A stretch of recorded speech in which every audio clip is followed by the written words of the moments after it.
Today we're looking at month number 3 of the Golden Age of comic books. These are all the comics with a cover date of August 1938.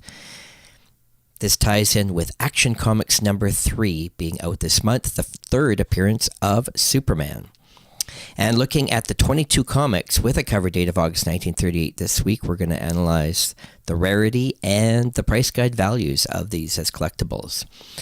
Well, by far, Action Comics number 3 is the most valuable comic.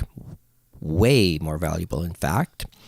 You can see the good condition, a low-grade 2.0 copy guides for $6,600, which is more than 50% of buying an entire run of all 22 comics out that month.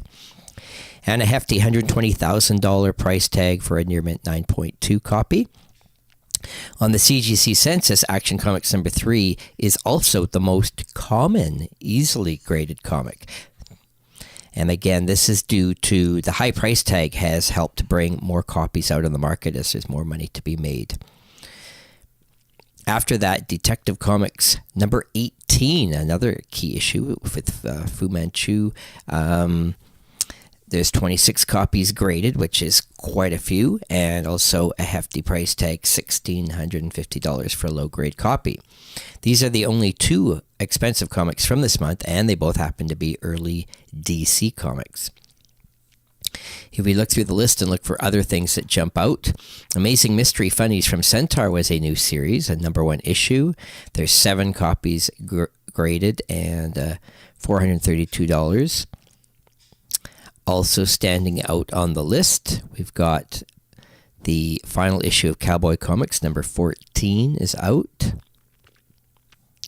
We've got Feature Book featuring Red Eagle as the star of this particular issue in number 16.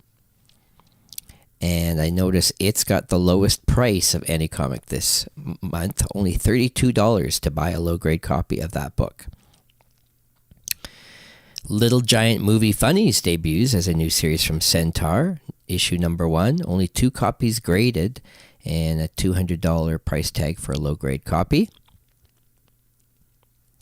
So 22 comics released this month, and in total we see that 138 copies have been graded. This is all conditions and includes restored copies as well. That's very few.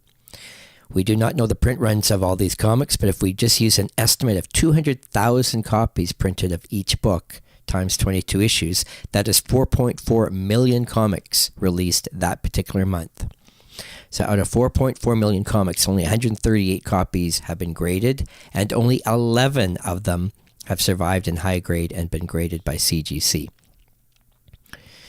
And to top that off, the only books that have multiple copies on the CGC census in high grade are Crackerjack Funnies and Mickey Mouse Magazine.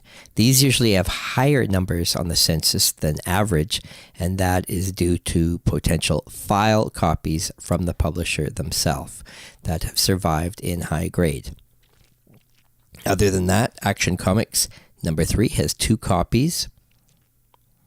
And there's a few others that just have a lone copy. Otherwise, the majority of these comics do not have a single high-grade copy graded.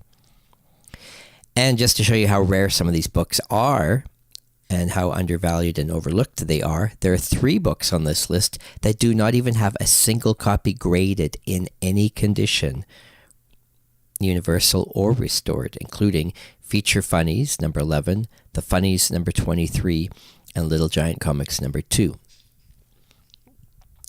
After the DC books, the most graded book is Super Comics number 4. There's 10 copies. Again, likely that there's some Falk copies of this out there. But still, 10 copies is not a lot of copies for all conditions combined. Looking at the price tag, you can see that almost every comic on this list can be purchased for under $100 in low-grade condition. Of course, as we get into the high-grade copies, we can see the price tags, but realize that a lot of these books cannot even be purchased. So the majority of these do not even have a 9.2 copy graded, and yet there is a price guide value from Overstreet for these books. If you wanted to buy a complete set of all the books out this month in low grade using the guide price, it would cost you just over $10,000 for a low grade set, or $172,000 for a high grade set. At this point, over 400 different comics had been published in the standard modern format, as comics had now been published for 5 years. But this is the third month of what we consider the golden age, again due to the debut of Superman.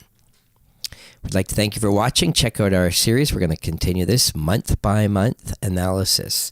It's an interesting look to see how people collect these books and put everything in perspective of what was available, who the publishers were, what issue were we out on, the rarity, and comparable price guide values of these books. Happy hunting if you're collecting these classic books.